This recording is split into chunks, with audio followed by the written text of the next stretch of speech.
Well, I wasn't going to actually video this because I figure you guys seen enough in the pump setup on the black Ford truck. I hadn't pumped any fuel with that pump yet because I just didn't need to. We had two other pumps that I bought, same thing, 20 gallon a minute pump. We needed one for this tank on this trailer here. This is a 300 gallon tank. We got a 120 volt pump on that side and a 12 volt on this side. Reason being, if we want to just park the trailer somewhere or have a truck that doesn't have a generator pulling it, we can power it off of whatever tractor we're filling with the 12 volt side, or fill two things up at the same time. The black truck here, that had a 12 volt pump on it. That pump was older. It was a junk GPI pump, and that needed replaced. We got that one going. It cracked. I said, "Oh, maybe it's just the nature of the beast. Sometimes them things happen." We had this one all put together. It was not cracked until it pumped fuel. As soon as Sarge turned it on, bang, it cracked. And it cracked right where the top of the pump is. I can't see where this one is cracked at. Well, somewhere in here, right there. So there's just not enough meat in this casting here to allow it not to crack, I guess. This is the one that we had in the black Chevy. And that is cracked right there. So I'm not even sure that I'm even gonna pump any fuel with the pump that's on the Ford truck, because if that one doesn't crack, it will crack. And there's no sense of running fuel through it. These guys have got to clean everything up, put everything all back into boxes, and I've got to now send this junk back. So I'm going to order some Fill-Rite pumps, which are about twice as much money as these damn things. You got fuel going all over your leg there. Fun stuff. Well, that's the start of the project for today. Good times, huh? It's all warranty work. All warranty work.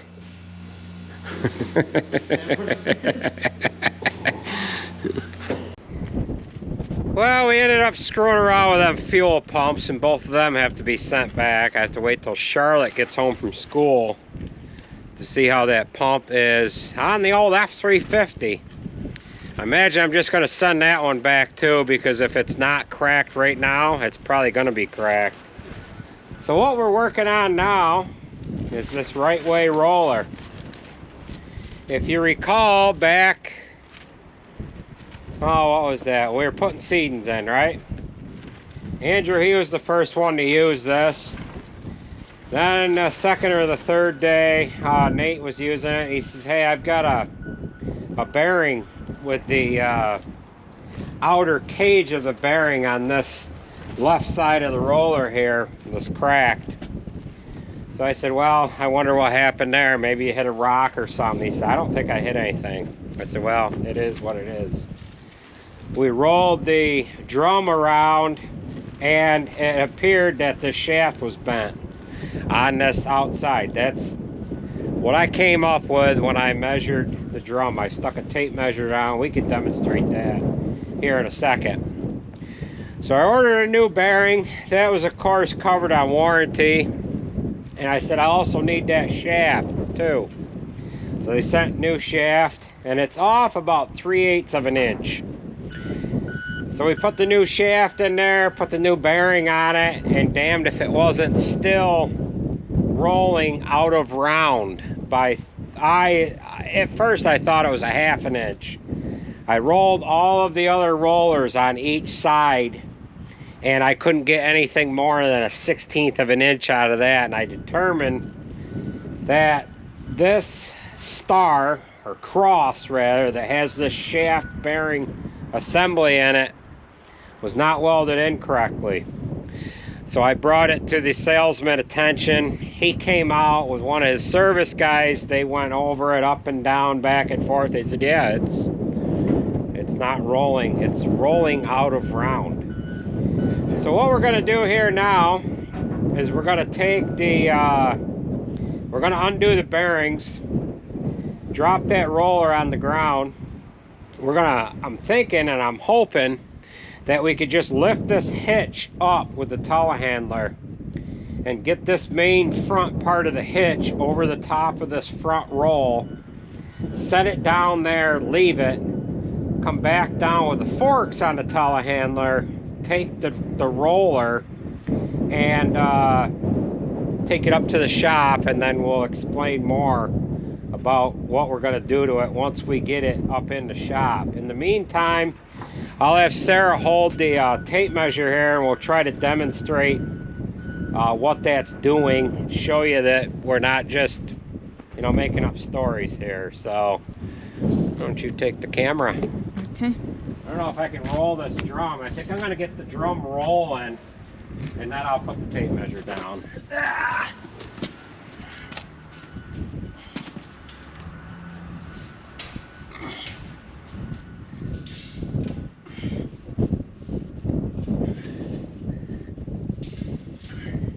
More here, tight. Actually, I don't want to do the drum. I actually want to do the shaft. So if you look right in, it wants to run at like 27 1/4. It approaches a little over 27 1/2.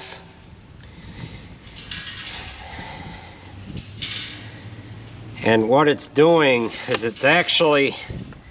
it's flexing that bearing as that's rolling around. If you look right inside where that grease is, it's flexing the bearing inside this casting. So although we were able to get through all of our seedings, the rest of our seedings, and 400 some acres of wheat, this bearing cage, it didn't crack, but it's just a matter of time, and we're probably gonna break that again. So I need to take these 5/8 bolts out, drop that down out of there, and then hopefully we can get this telehandler down here and get this roller inside, because it's a little brisk out here right at the moment. So why don't we go ahead, I'm gonna grab the tools, and we'll explain what's going on with the warranty process with this roller here once we get it apart.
what'd you think, Sarah? It took a little bit to catch it, but we got it. So we're gonna take that in the shop. We're gonna leave this here. I thought the chain was gonna be enough to keep it in spot, and that didn't work. So we better get this in the shops. Alex needs this loader here. All right, we've got this roll assembly in the shop. We have to, it's the cross on the other side. So we've got a new one on the floor there, and they must not have that center shaft assembly welded into that cross correctly. I need to make a bunch of measurements here to be able to center this. So once we get our measurements and get things figured out as to how we're going to go about getting this in there straight, we'll go ahead and we'll cut that cross out of the other side. You can see that setting in there. And then we'll weld the new one in. So Sarah, she's gonna go haul some box stall manure, and she said once I get this all cleaned up, she's gonna come in, she's gonna measure it, make sure it's straight, and then she'll get it all welded in for us, and then we'll put it back in the roller, right? Yep. Yeah. All right, so that's what we're gonna do. I've gotta make some measurements. Jay's putting tires on this skid spinner here, and he's got to do a service to it, so that's what you might see going on in the background. So let's make some measurements here quick, Sarah, and then we'll let you get out of here so that you can get to doing something a little more important. Now this roller is on warranty, and this company has agreed to pay us for doing the repairs to it. So we'll just have to bill them for our time. We have time into changing that bearing out back in the end of August, and then of course we've got the time that we're putting into this here. So let's go ahead and get some measurements done. Well, another project that kind of presented itself here is this damn sand truck. The frame is a little broken. I don't know if you can see in there or not. But they got a 3x10 box tube for a main frame rail. And then I don't know why they do it this way, but they cope it out to get the tie rod to fit in there. They do the same thing with the front. It is cracked a few times. They build this bracket across the bottom of it, and then they bolt that axle to the bottom, the top part of the axle to the bottom part of that bracket. So we got the whole engine on this back side, and outside of cobbing it together, it really needs a new frame. There's a lot of stuff that needs to be cut off of here in order to plate it correctly. So yeah, we've got some work here to do. With that, I would just soon send this over to Mensch and have them put a new frame in it, but that would require loading it on a trailer and trucking it on out of here. So we do need to get something underneath this back end here to get it supported, and this side's not broke as bad as the other side. This side is probably what's holding it, but they've got it just cobbled together here. Quarter wall box tube with some goofy gusset plates. They coped it out. They capped that area where they coped it out for the tie rod arm, and then they put these little gusset things on there. What they should have done is they should have ran a 1/2-inch plate right from up there all the way back to here, then put their gusseting on for their axle so that they could get their bolt supports on there, and then went from there. But they put this little piece on. That's just, oh, now that's 1/2 inch. Well, maybe they should have went with 3/4.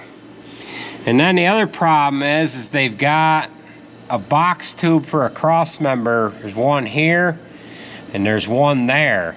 So as far as putting a plate on the inside, we'd almost have to take those 2 cross members out, and then the drive motor and everything for this axle is setting right in between the frame rails, so there's not any too much room on that other side to really put anything. So I think our best bet is just ship this thing out of here. All we're going to be doing is just cobbing it together more. Or cob it to get it done.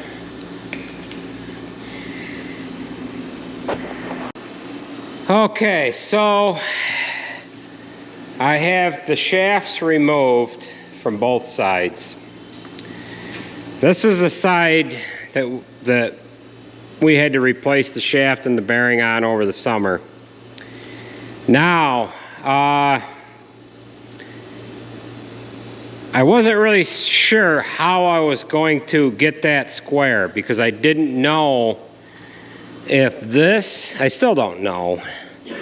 I don't know if this cross is just welded in crooked, or if that hub is not welded in correctly. So I got thinking, I said, well, what I could do is I measured from the inside of these 4 points to the other side. I was within 1/4 of an inch. I said, well, that's not really anything to really go off of. Then I used a square. I squared the inside to the round part of the pipe. I said, well, a couple of them were off. I said, well, that's good. Went over to the other side. A couple of them were off on that side. I said, well, this is going to be kind of difficult without having the proper equipment to maybe spin this drum and get it, you know, you could tack weld it in there, and then if you could spin the drum, you'd be able to find out where center was. Well, we have shoved a square peg into a round hole. We're running right at like 2.44 inches on the inside dimension of that tube on this back side here. This piece of square tube quarter wall has a pretty good size radius to it, and we're running at like 2.4 from the radius to the radius. So we have shoved this square tube through this round hole, and we're coming up on the other side. We're high. I mean, the weight of that tube should be setting down, and we are above, well, I'll go over and show you. We're above, I mean, pick up on that end, Jay. I mean, we've got about, what have we got? It's like 6.5 to 7 foot of tube outside of the drum here. So the teetering effect, there should be more weight on the inside. He's lifting on this side here, and you're lifting good? Yep. He's got a fair amount of pressure there. So that tube should be sinking down, and it's not, and we're off. We are off quite a bit. So what I want to do now is I want to measure from the top of that tube to the drum, and from below that tube to the drum. We want to make sure that this is the culprit that is not straight. And then what I want to do is I want to take this square tube. This is how far off we are. Push that in just a little bit, Jay.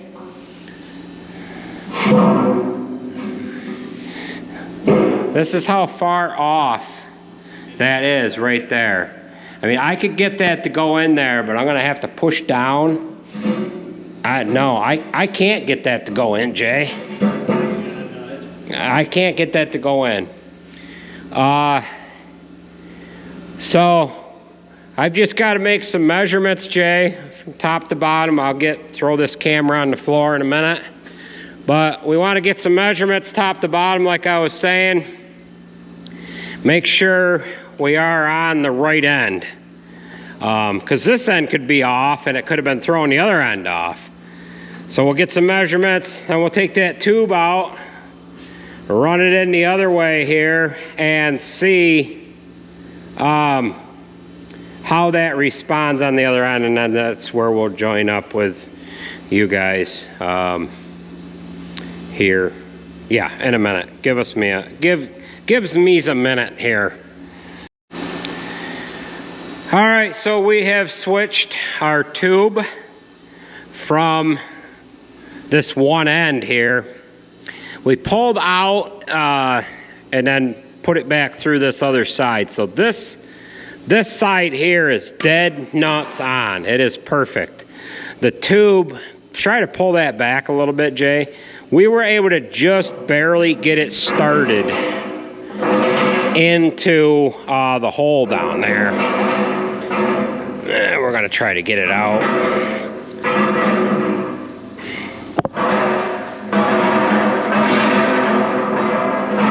Okay. All right, so we pushed it in as far as we dare. Now that is dead nuts on, but it only goes into the other round part of that hole down there a little ways, and then it doesn't want to go any farther. So this side is right on. When I measured from the top of the drum down to the tube, I had like 18¼ inches, just rough measuring. And then below the tube, I had 21. I was 19 and some change from either side. So that cross is ever so slightly cocked like that. So what I'm gonna do, we'll pull this tube out. We're gonna wash all this weld off, and we're gonna get this cross out of here. I'm gonna get things cleaned up so that we can maybe adjust this cross. We're gonna try to see if we can get this to work, because I wanna know what they screwed up at the factory. I can't really measure like from here if they've got it in crooked, because you don't know if this drum here, or this, well, it's not really a pipe, it's a piece of steel that they rolled. We don't know if they cut that with a plasma cutter. We don't know how true that is. So we're gonna see if we can get this one to work. We do have this new one here. We've got to get that balanced better, Jay. We've got to put that blue on that side, and then we'll have to get a bush on each other corner there. And that'll evenly balance that. Maybe that's how they bent that one. They had two Labatts on this corner, and it bent the corner down. That beer is too heavy. This guy drinks the heavy stuff. Drinks the yeah. So, all right, we're gonna pull our tube out, get this weld washed off, and see if we can't get another cross in there.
320, maybe it is engine oil.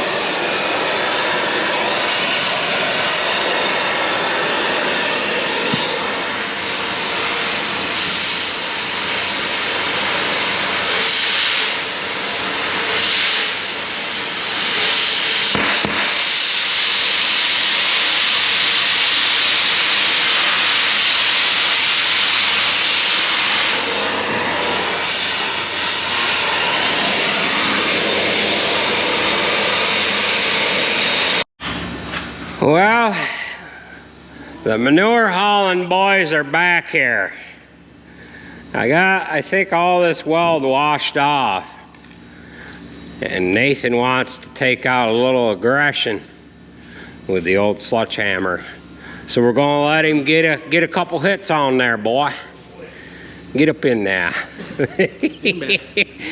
Make sure you don't miss it, because you'll probably whack your finger.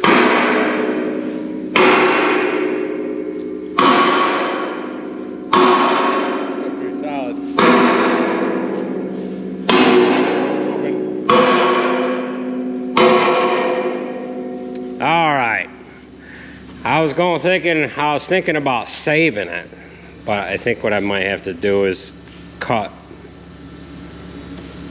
I might have to cut one side right off because it's probably wedged in there. You think so? I think whatever you think. Okay. That's good. That's good. All right. Yeah, I think we're gonna have to. We got all the weld washed off of there, but it's wedged in there pretty tight. Really, the correct way to hit that would be from the other side. Wouldn't you say, Timothy? Don't know. I was in that son of a gun earlier. I crawled in there to pound that shaft out. Not only once, but I was in there twice. I fit right through that hole. You want to keep your belly tight to the center so you don't grab your back on that piece of angle iron right there. So, all right, I think we're gonna have to,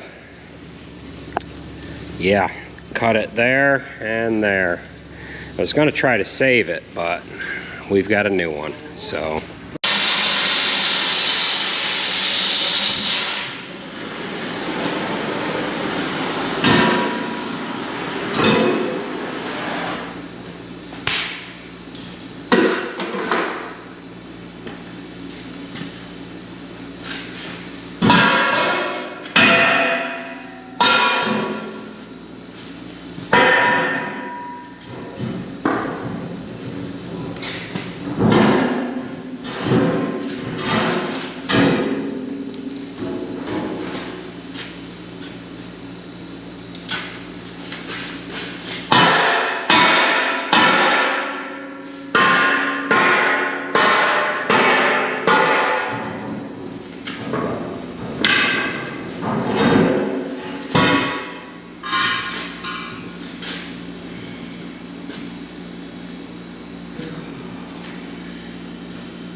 Well, we've got that out.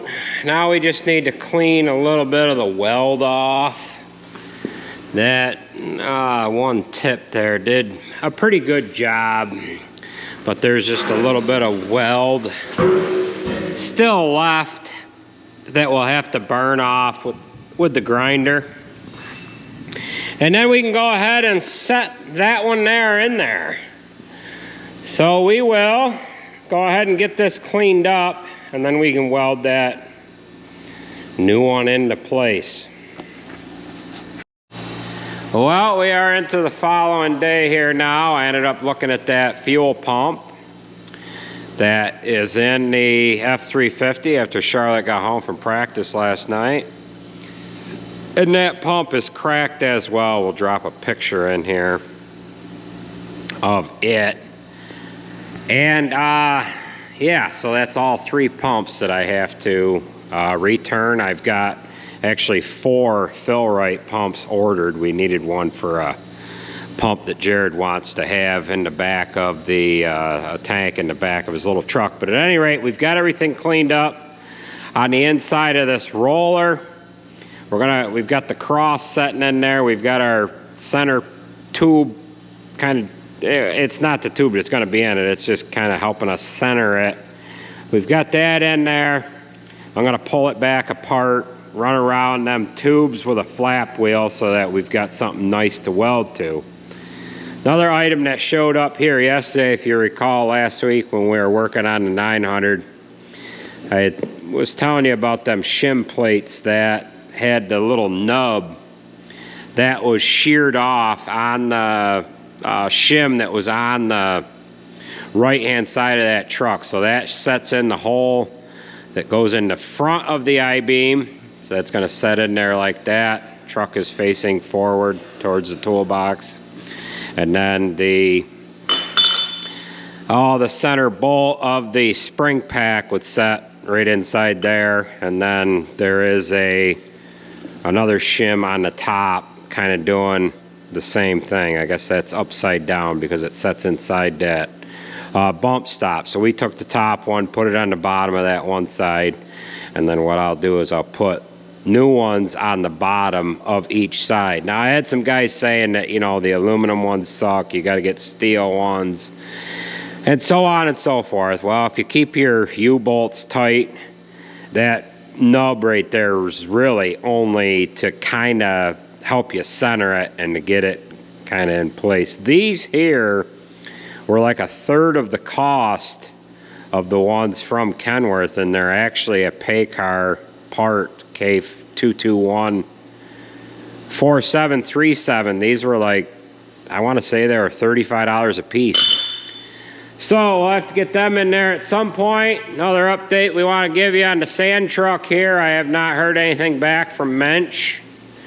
I would like to maybe trade this thing off, but if there's not a machine available, we're probably just going to have to fix it. So I'm going to worry about that after I get this roller done and back together so that we can kind of free up some more space in the shop here. So let's get this done, then we can worry about what we're going to do with the Mensch sand truck. Well, we've got our cross about half welded in and everything is going decent with that. I got to finish the welds on it, and then we can get our bearing shafts in on each side and take this down to that bunk and install it into the roller. We haven't gotten an answer from Mensch yet as far as what they're going to be able to do for us, whether they've got a new frame or can send a machine this way or what. So I'm on hold as far as what we're going to do and not do with the frame on that Mensch sand truck. So you see we got the 4250 in here. This has a load control shaft seal that's leaking on this left hand side. We've got two of these 4250s, and this one we bought several years ago at an auction. It's not our original one, but this one here had an engine done on it that P&M Diesel did here. Oh, it was last spring / summer. So this has a rebuilt engine in it, not a reman. It has a fresh rebuilt engine. This has a power shift transmission in it, and it is a category 2 tractor. Our other 4250 is a quad range, and that one's a category 3. It's got bigger lift arms, bigger drawbar carrier, 3-point hitch arms are bigger, and these guys are gonna get after getting this load control shaft done in this tractor. It's been a long time since I've done one, but the load control shaft goes across the bottom of the tractor. They got to take this plug out here, this cap. There's another identical one on the other side First they got to get the oil drained out of it. They've pulled the drawbar, 3-point hitch arms. And what there is a sensor down inside that differential housing that comes against that shaft that's horizontally mounted in the bottom of that wishbone drawbar carrier. And the idea is when you're pulling heavy with a 3-point hitch and a lot of pull gets put on the 3-point hitch, it's supposed to start raising the 3-point hitch so that the tractor will pull easier. That's what the little slide lever is along the side of the bottom of the console in these older Deere tractors.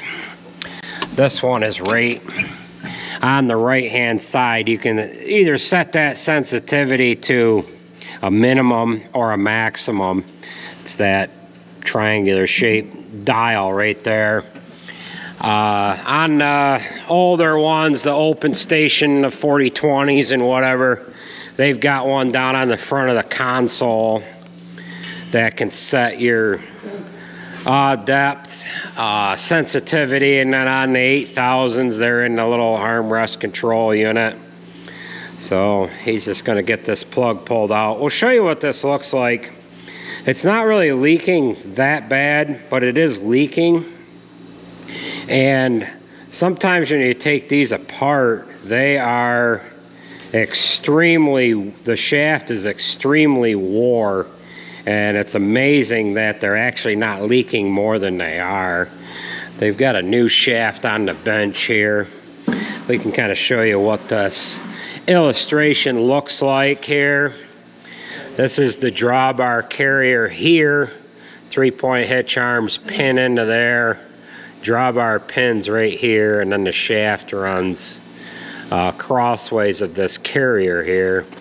The shaft is about an inch, maybe an inch and an eighth in diameter. And in the past, we've saved those to make pins out of and whatever like that. But sometimes they're wore right down to nothing. So it would be, what's that? Is it only 1 pound of oil? Well, it has been leaking quite a bit. I thought he put, what's the dipstick tell us?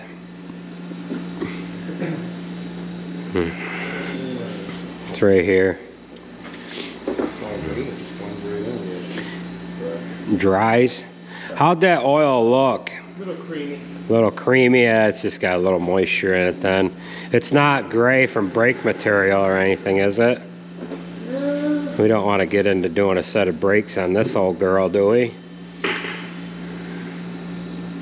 Yeah, that looks clean, but we'll know more once you get that pin out, what things look like down in the bottom of that differential case. So we'll join back up with these guys once they get a little more tore on out of there.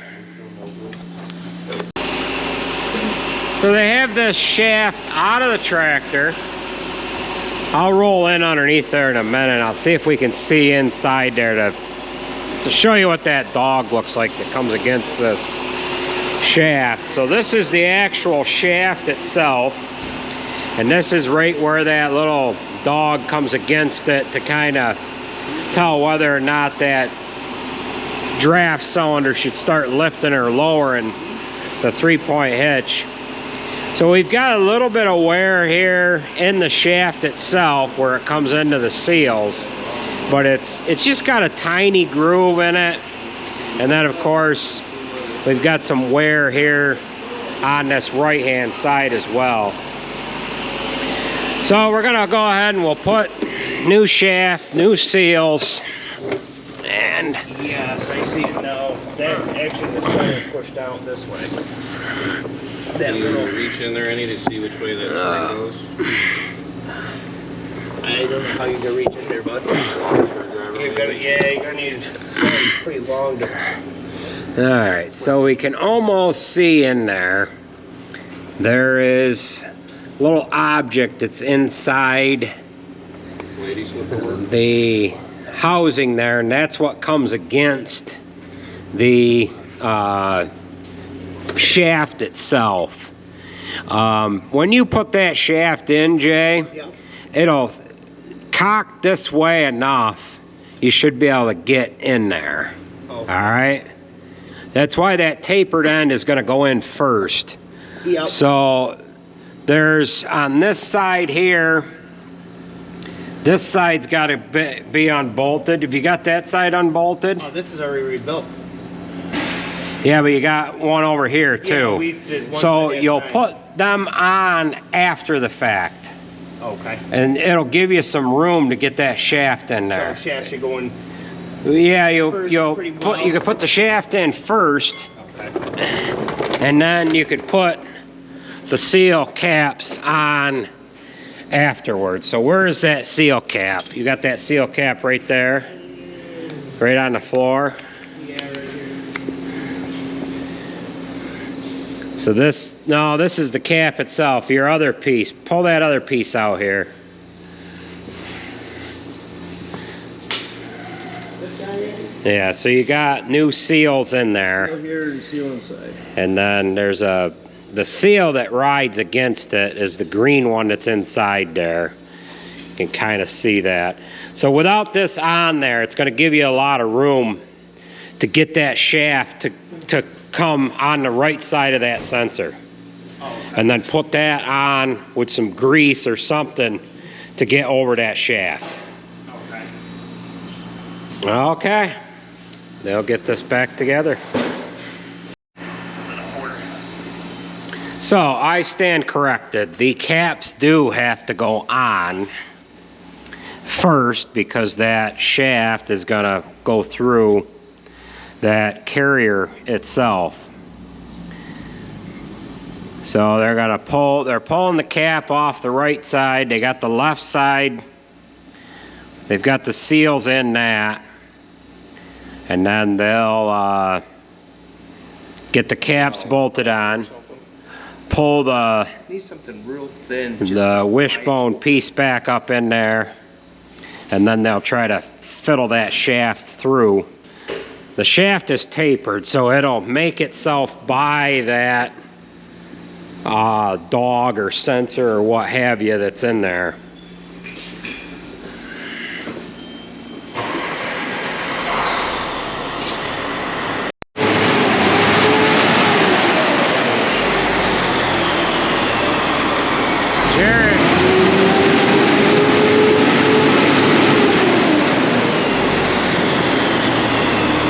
Jared's got this truck just about finished up. We put the hood on it a little while ago. He had an issue inside this main power fuse box panel here. Now he's just got an air leak to figure out. Then he should be able to pull this truck out of here. In case you're wondering, the engine parts are just about to us for this tractor. Actually, all the parts are here. We're just waiting on the block, the crank, and the head. That is at the machine shop, and he's got that stuff done. So let's go ahead and finish up our welding here.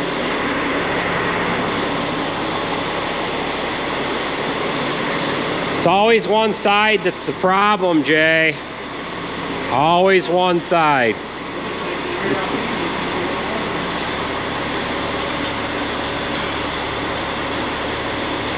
Can you get a bar in the front?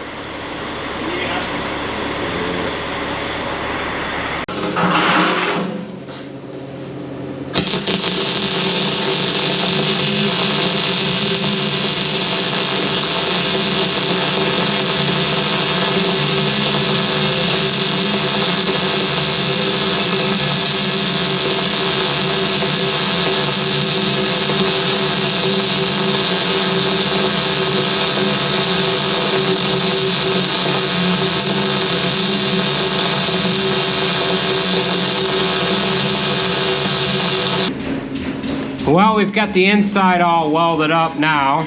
I can hear the hydraulic oil pumping. So they've got that tractor done. We'll go ahead and crawl on out of here. And then we can start putting our stub shafts in either end and get this thing back together. So I'm gonna go out the cold end so that I don't end up burning myself crawling out of this thing. So we'll meet you on the outside.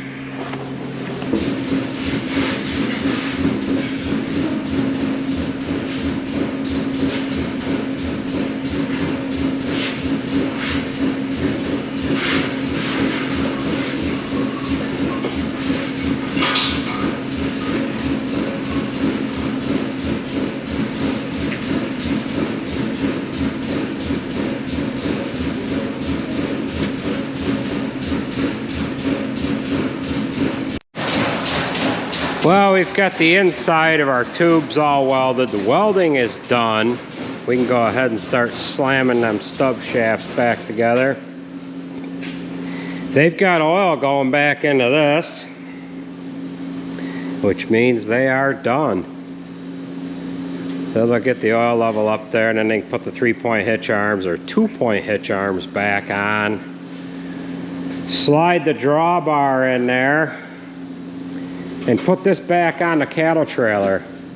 That's why this tractor's got these double ring chains on it. So we use it to get around the door yard so that they can get backed up to these doors. When we get just a little bit of snow, it ices up quickly.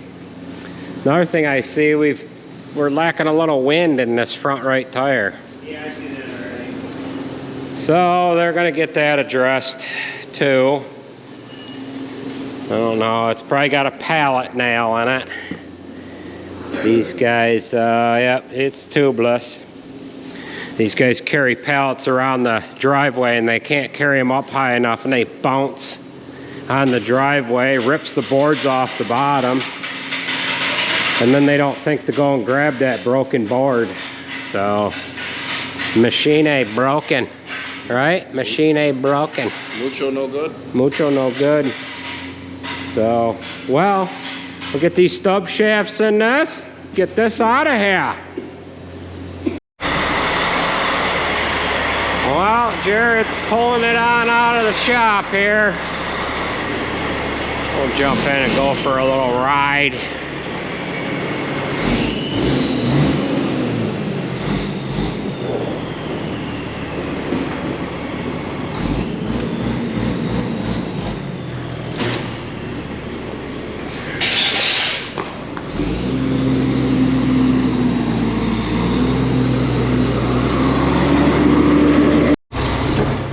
You got the Jake brake problem fixed. The cruise control is just on is all.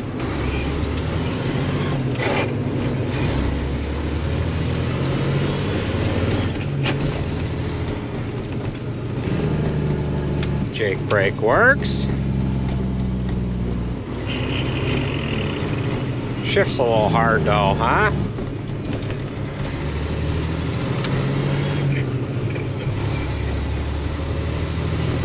Well, we'll take her up to the firehouse and turn her around.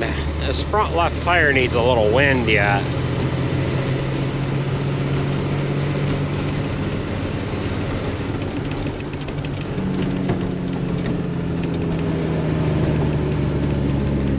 Tomorrow we could put this on the fertilizer flatbed.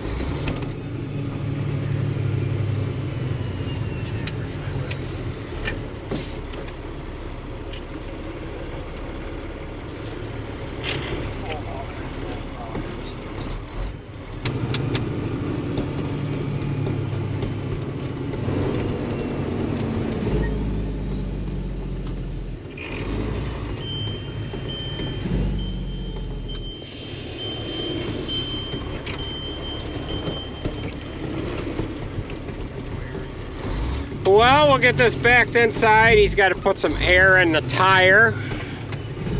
And, yeah.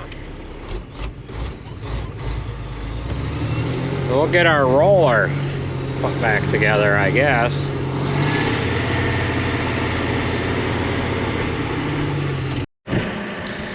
Well, we got this all together and we're gonna go down and put it on quick. Timothy just got back here with the block and parts for that 8110, and we'll have to talk about this skid steer a little bit in another video, right, gentlemen? So Jason and Sarge, they're gonna go down and help me put this on. So we'll go ahead and jump up in the old telehandler here. You can use a forklift. You gotta come right in here. Doesn't want it. Doesn't want to unload it now? Huh, okay. All right, well, give us a hand if you want. All right. Now the girls are spreading box stall manure. There's Alex there. And we kind of took their telehandler, so they might be shutting down for now.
Alright, we've got this all put back together, and that stays right at 27.25.